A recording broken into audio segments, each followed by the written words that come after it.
아는 것 같습니다. 네. 어린이 주일인데 오늘 무거운 설교를 좀 하게 되었습니다. 우리 뉴시티 교리문답 보셨죠? 죄란 무엇인가? 너무 철학적이고 너무 심오한 질문인데 기독교에서는 너무나 중요한 핵심 가치이기도 합니다. 이 죄를 아는 것. 여러분, 죄를 대할 때 어떠한 마음이 드십니까? 별로 좋지 않죠? 무겁고 뭔가 정죄받는 느낌이 들고 그렇습니다. 여러분들이 주일 예배에 나오실 때 사실은 예배를 드림으로 하나님 앞에 무언가 얻기를 원합니다. 누구에게나 그런 마음이 있죠. 가장 원하는 것은 위로를 얻는 것입니다. 나의 아픈 마음, 나의 상처난 마음, 그리고 나의 풀리지 않는 문제들, 하나님은 아시겠지, 하나님은 만져주시겠지, 이런 마음으로 여러분 예배드리고 또 하나님 앞에 찬양도 드립니다. 맞죠?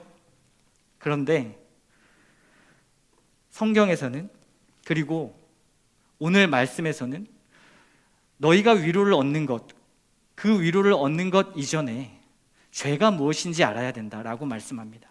죄가 무엇인지 알 때 우리가 진정한 위로를 받을 수 있고 그 위로를 통하여 우리의 삶 자체가 더 이상 죄의 어떤 굴레에서 허덕이지 않고 참 기쁨을 누릴 수 있다. 그렇게 말씀합니다. 이것이죠. 죄를 묵상함으로 너가 가지고 있는 힘을 빼라. 그리고 그 힘을 빼고 하나님을 의지해라. 이것이 죄를 묵상하는 어떤 가장 유익한 점일 것입니다. 우리는 오늘 말씀을 통해 우리의 힘을 빼고 하나님의 힘을 간구하는 시간 되셨으면 좋겠습니다. 그리고 결코 무거운 말씀이 아니라 정말 우리가 고민하고 쉼없이 하나님 앞에 이 죄를 통하여 하나님 앞에 나아가는 발판으로 오늘 이 시간을 삼으시기를 부탁드리겠습니다. 포스트 모더니즘 사회가 지금 이 시대를 지배하고 있죠. 그 특징 중에 하나는 상대주의라는 것이 있습니다. 상대주의. 어떤 윤리나 사회나 문화 모든 분야에 있어서 절대적인 가치나 절대적인 규범은 없다, 인정하지 않는 것입니다. 그러니까 그들은 절대적인 규범인 성경이나 어떠한 성경에 나오는 이야기들을 인정하지 않습니다. 그러다 보니까요, 세상에 절대적인 선이라는 것도 존재하지 않습니다.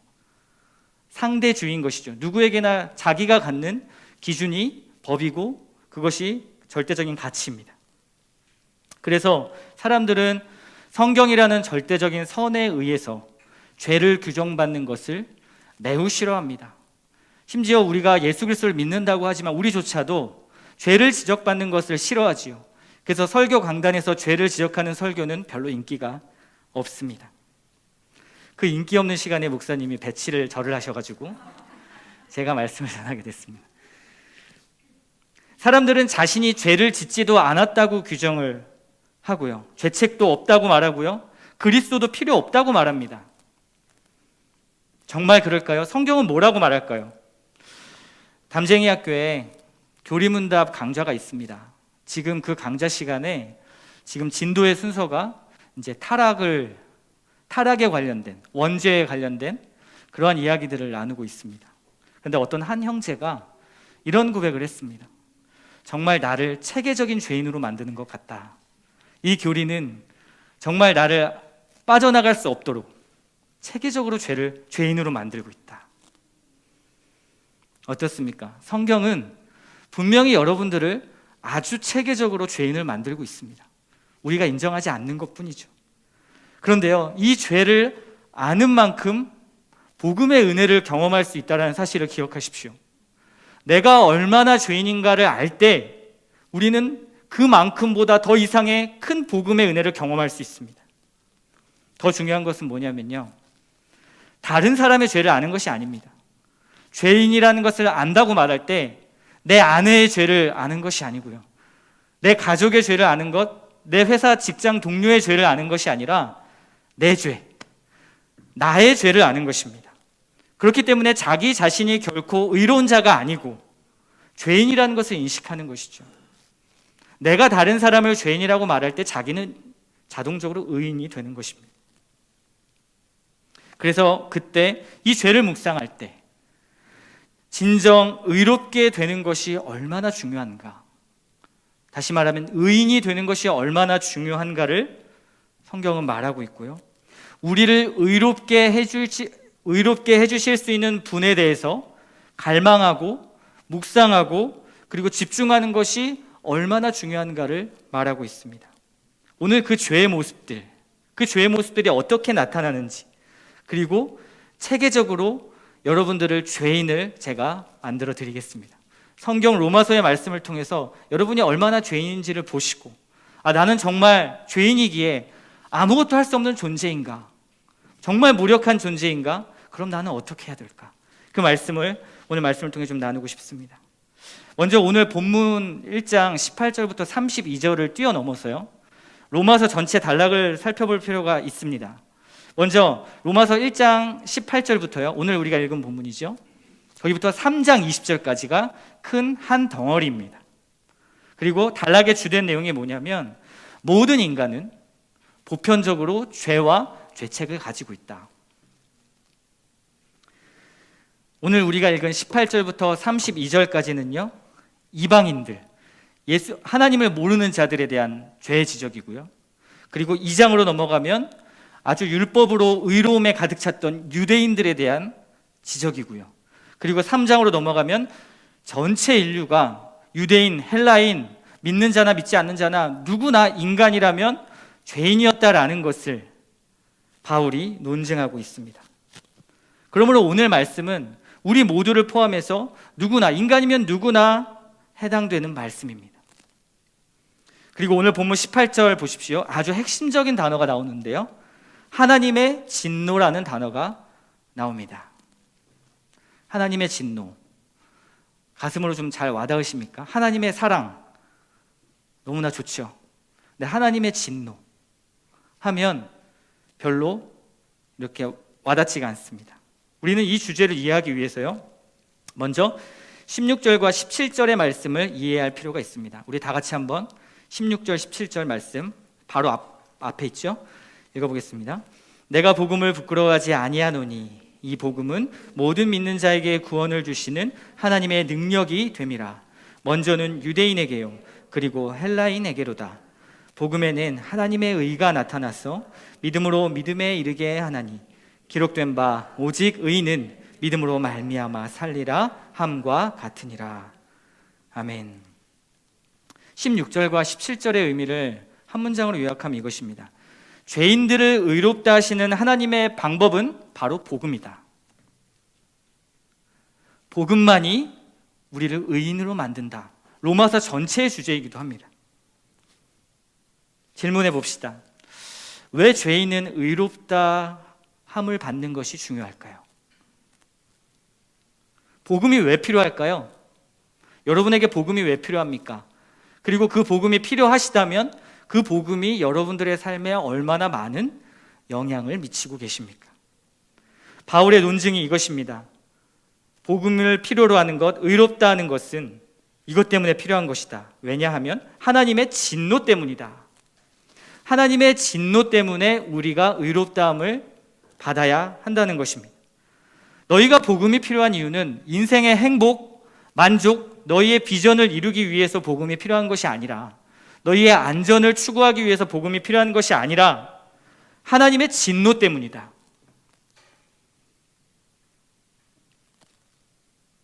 그렇다면 하나님의 진노는 왜 나타났고 어떻게 나타났을까요? 이 부분이 굉장히 중요합니다. 18절 말씀 다 같이 읽어보겠습니다. 하나님의 진노가 불의로 진리를 막는 사람들의 모든 경건하지 않음과 불의에 대하여 하늘로부터 나타나나니. 하나님의 진노의 이유는 불경건과 불의라고 말하고 있습니다. 이것은 창세기 3장에서 아담과 하와를 통해 드러난 구체적인 어떤 그 죄가 구체적으로 드러나는 것을 말하고 있습니다. 불경건, 창조주 하나님의 성품으로 만들어진 이 세상의 질서들, 그 질서들에 대한 반항이고요. 불의, 하나님이 세워놓으신 세상에 인간을 통해 세워놓으신 어떠한 규정들, 질서들을 위반하는 것, 이것을 불경건과 불의라고 말하고 있습니다.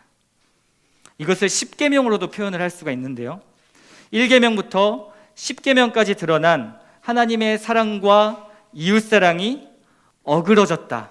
이 땅 가운데 하나님의 성품으로 만들어진 그 10계명을 우리 인간들이 모두 다 깨뜨리고 어그러뜨리겠다.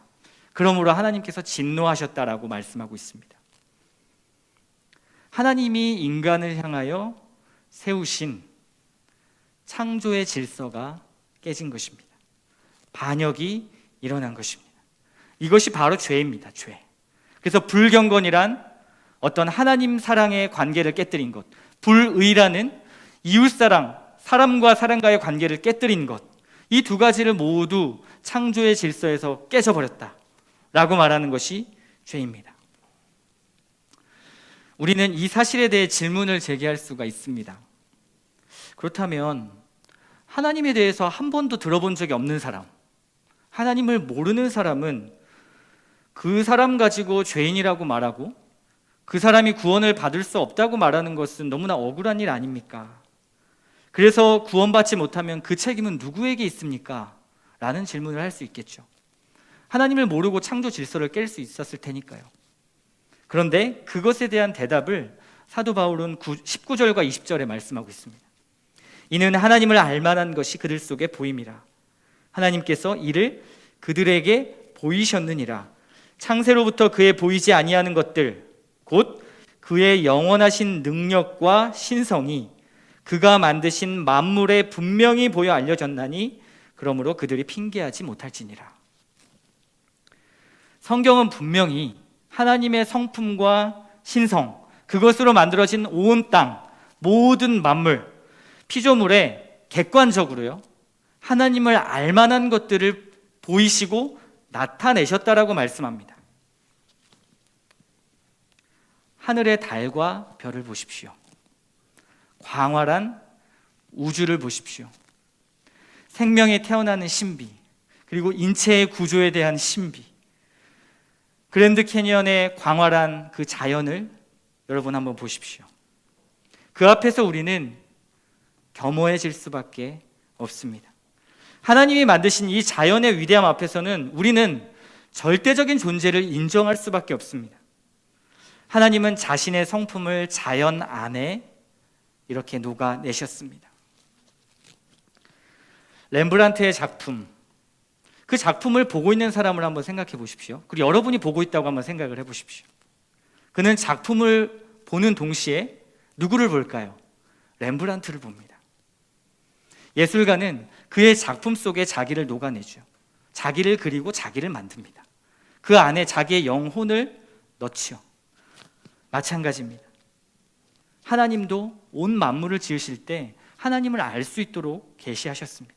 물론 이것을 통해서 하나님의 사랑이나 하나님의 속성, 하나님의 긍휼, 이런 것들을 완벽하게 알 수 없지요.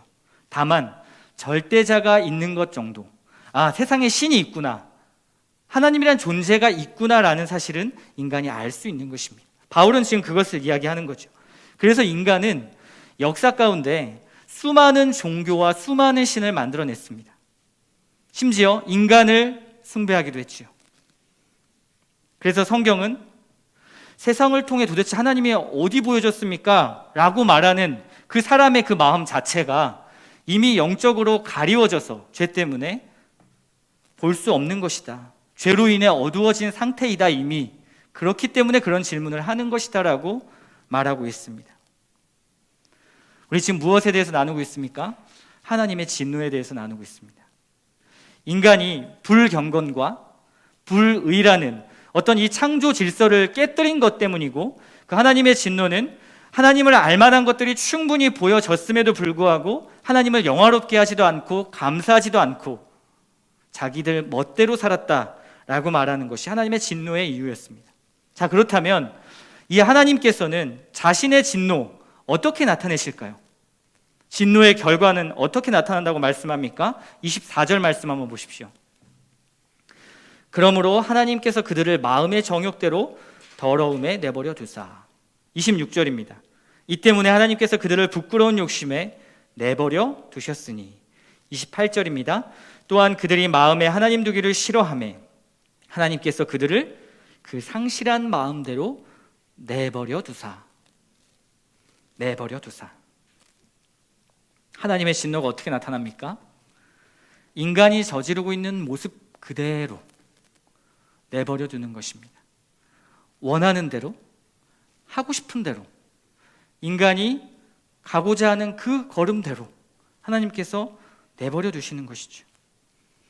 우리 자녀들을 키우면서 아무리 훈계해도 말을 듣지 않을 때 있습니다. 그때 우리가 할 수 있는 말이 뭐죠? 그래, 네 마음대로 해봐라. 이 중에도 아마 그런 말씀을 많이 들어보신 분도 계실 거고 아이들에게 하시는 분도 계실 수 있습니다. 저는 아직 아이가 어려서 그런 말은 못 해봤는데요. 청소년부에 있으면 그런 말이 막 여기까지 옵니다. 부모님의 마음을 이해할 수 있을 것 같습니다. 그래, 네 마음대로 해봐라. 네 원하는 대로 해봐. 어떻게 되나. 근데 하나님께서 우리를 볼 때 내버려 두셨다고 말합니다. 여러분한테 여러분 원하는 대로 살라고 말씀하신 거죠. 그게 자유입니까? 오늘 결과를 보면 그게 자유가 아니라는 것을 알 수 있습니다.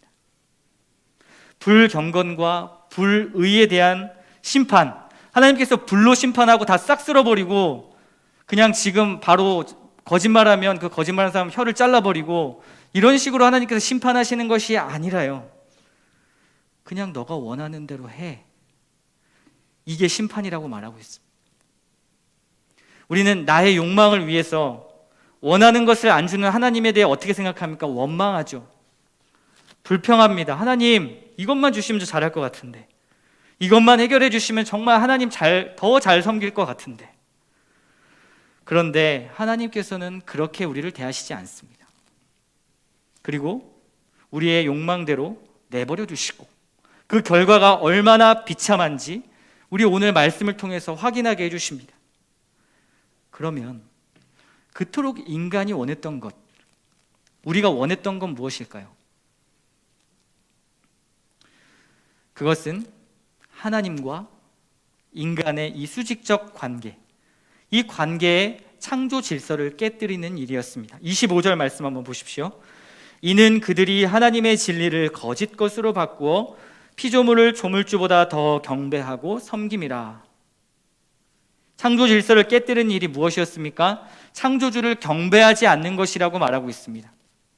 하나님을 하나님으로 인정하지 않고 의지하지 않는 것, 바로 이것입니다. 하나님은 사람을 창조하실 때요, 그 속에 하나님으로 가득 채워지도록 만드셨습니다. 그래서 성경에 보면 하나님의 형상대로 만드셨다, 이렇게 말씀하고 있습니다. 그런데 하나님으로 가득 채워져 있어야 할 하나님의 형상, 그 인간 안에 하나님이 없다면 어떻게 될까요? 가득 채워져 있던 것이 없어졌습니다. 그러면 인간은 다른 무언가를 채워야 하죠. 하나님의 자리에 다른 무언가를 채워 넣어야 합니다. 인간은 생존 본능과 욕망의 본능이 있습니다. 다 죄로부터 일어난 것이죠.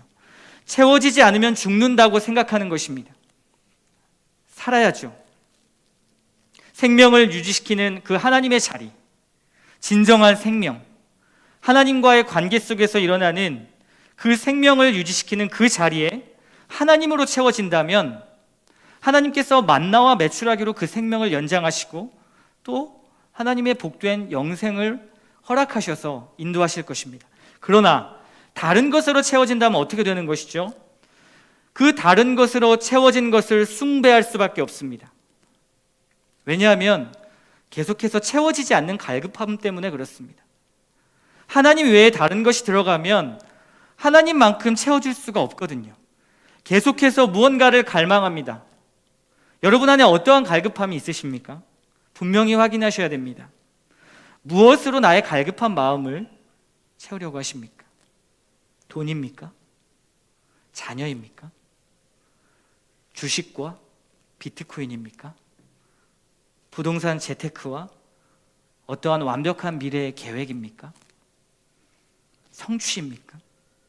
무엇을 위해서 그것들을 채우려고 하십니까?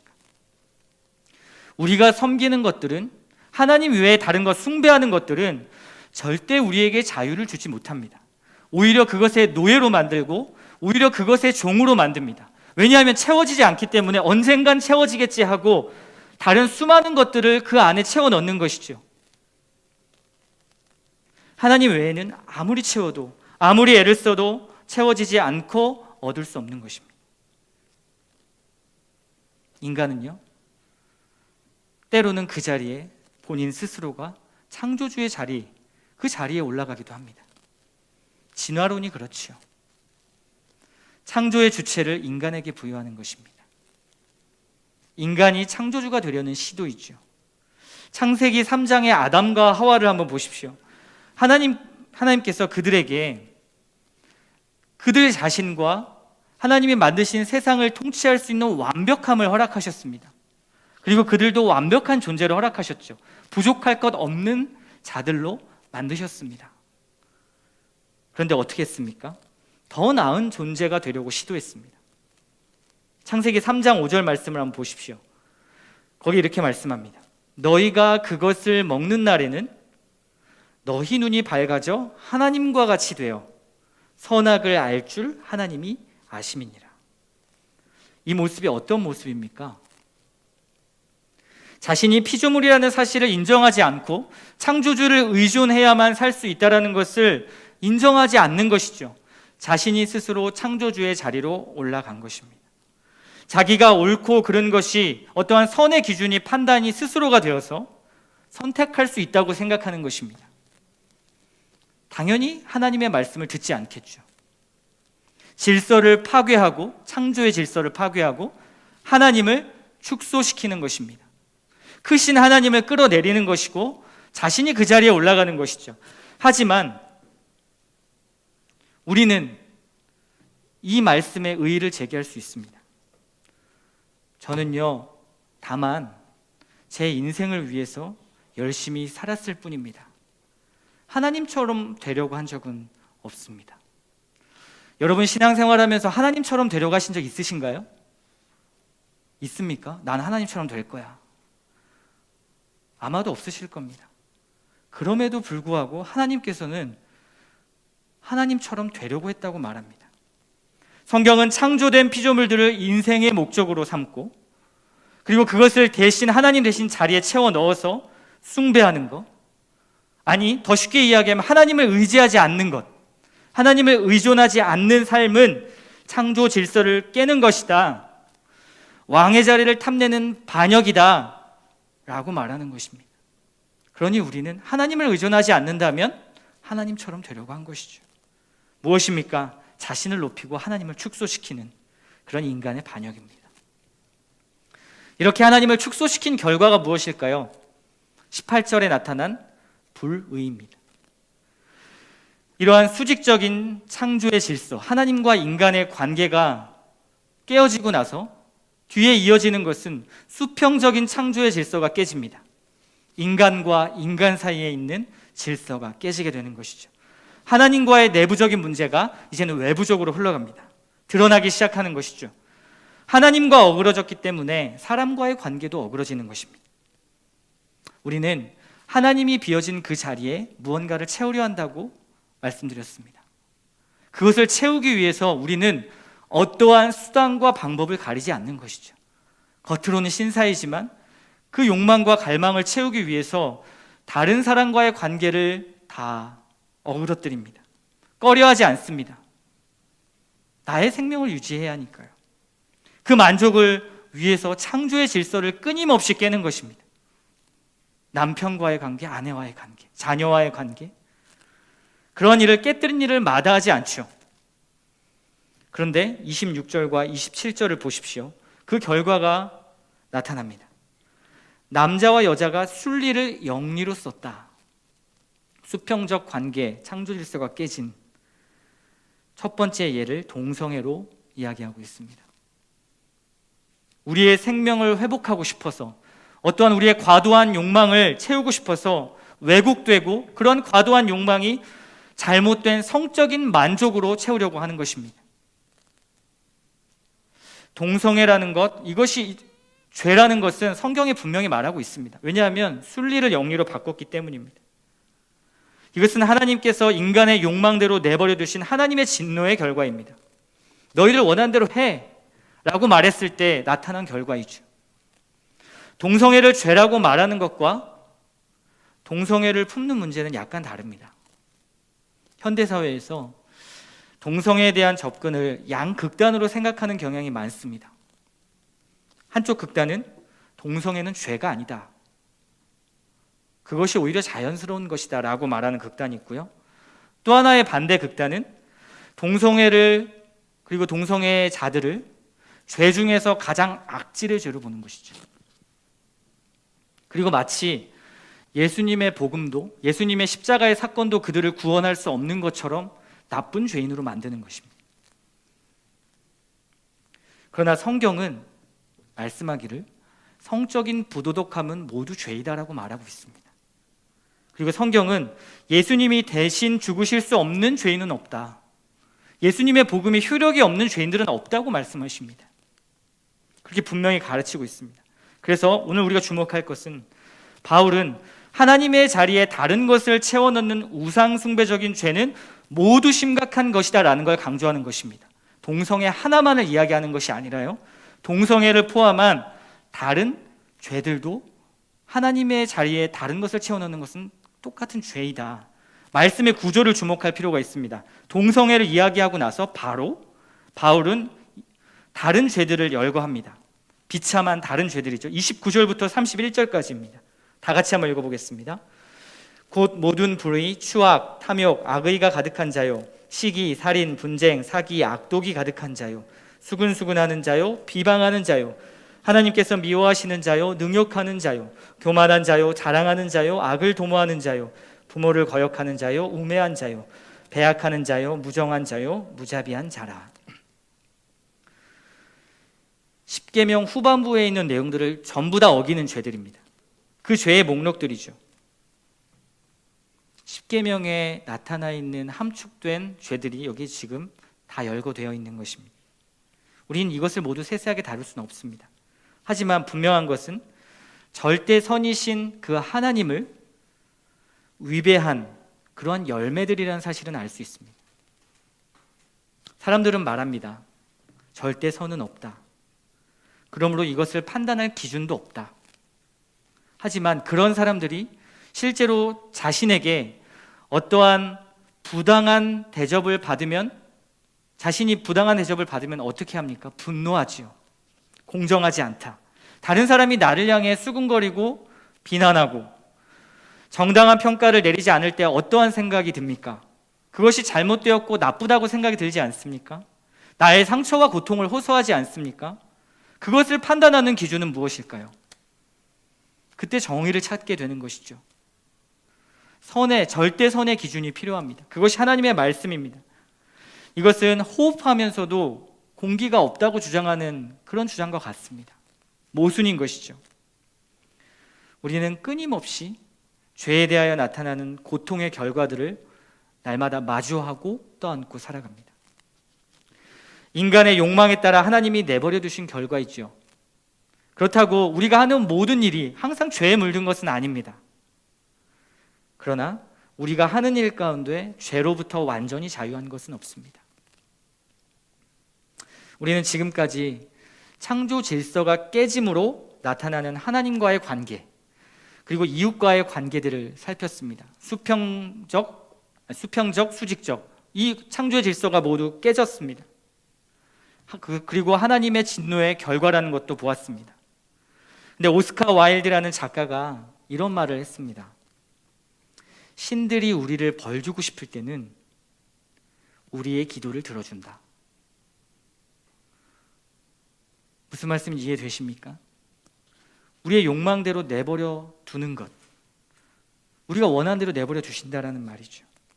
그것이 하나님의 진노라고 성경은 말하고 있습니다. 세상의 악, 세상에서 펼쳐지고 있는, 그리고 들려지는 수많은 불의한 일들의 결과는 하나님의 진노입니다. 그 누구도 그 진노에서 자유로울 수 없고요, 그 누구도 그 고통에서 자유로울 수 없다고 바울은 말하고 있습니다. 모두가 죄인이며 모두가 전적으로 타락했기 때문이다. 우리는 이 전적인 타락에 대해서는 지난주와 지지난주에 말씀을 통해 이미 나누었었습니다.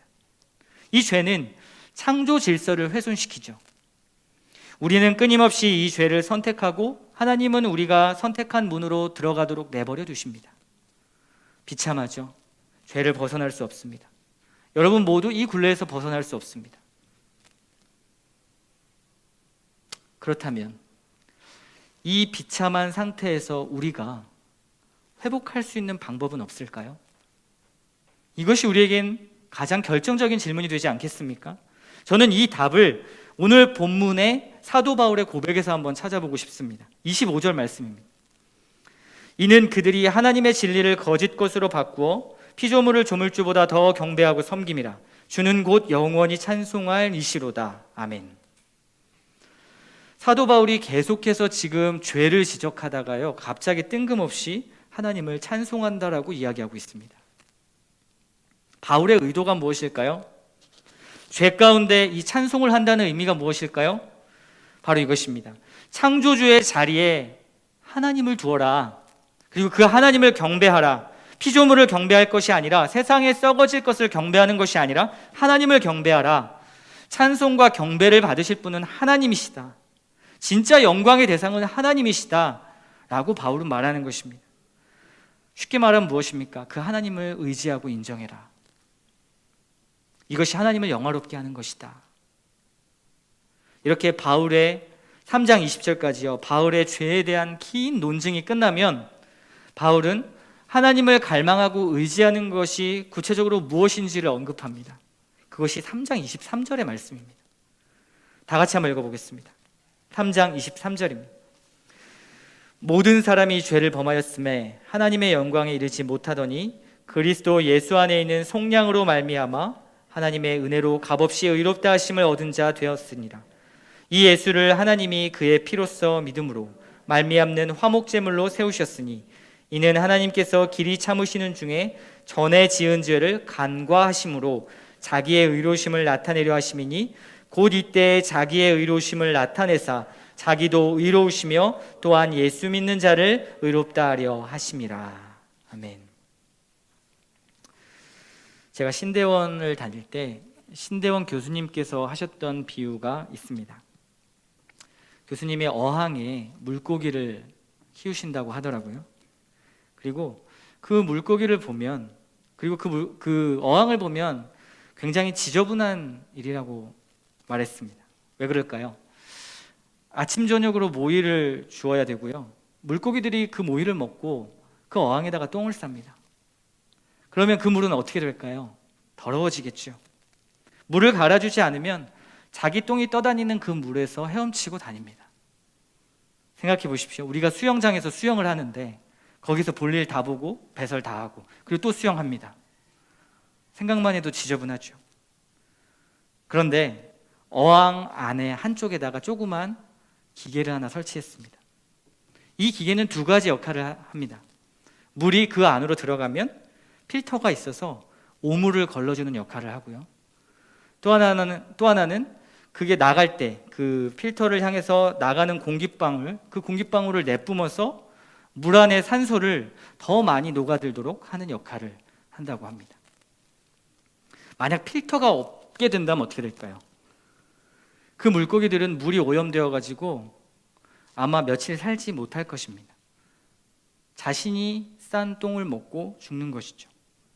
가끔 그 필터를 이렇게 열어보면 온갖 더러운 것들이 다 그 필터에 걸러져 있는 것입니다. 정말 더럽죠.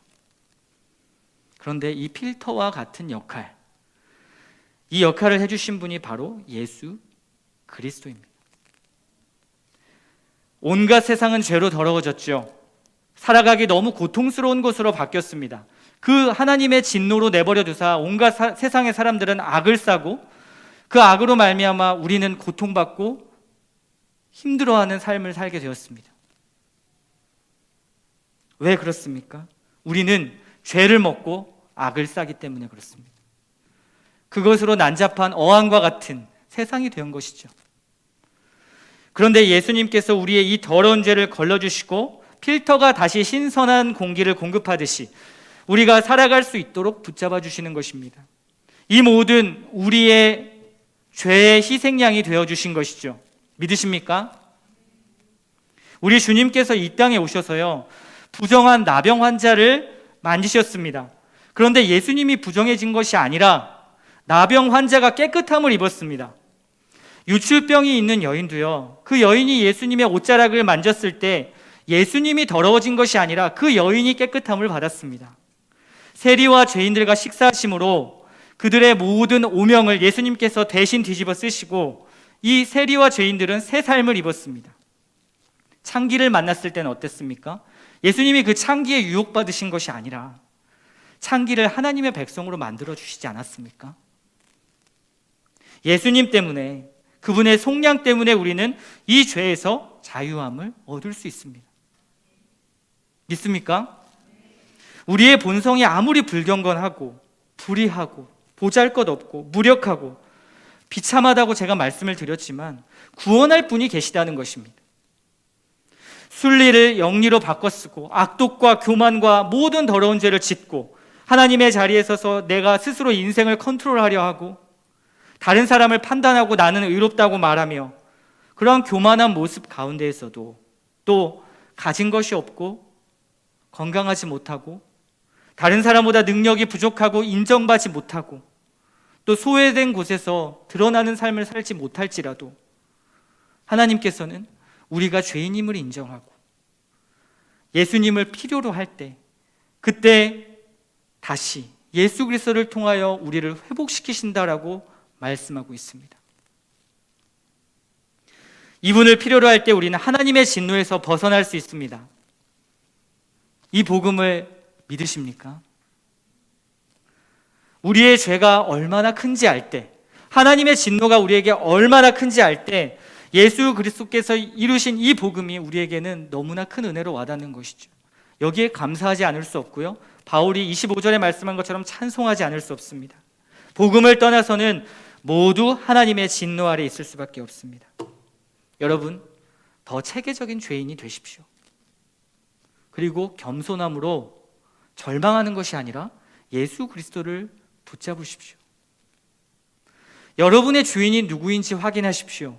하나님 대신에 왕으로 거주하고 있는, 내주하고 있는, 내 안에 꽈리 틀고 있는 것이 무엇인지를 확인하십시오. 그리고 피조물, 다른 피조물의 것들을 숭배하고 계시다면 돌이키십시오.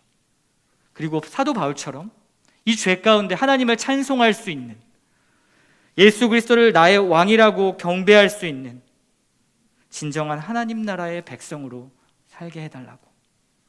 앞으로 더 죄를 묵상하시되 절망할 것이 아니라 그 죄를 보면서 더 큰 예수 그리스도의 복음을 의지하는 저와 여러분 되시기를 축복합니다.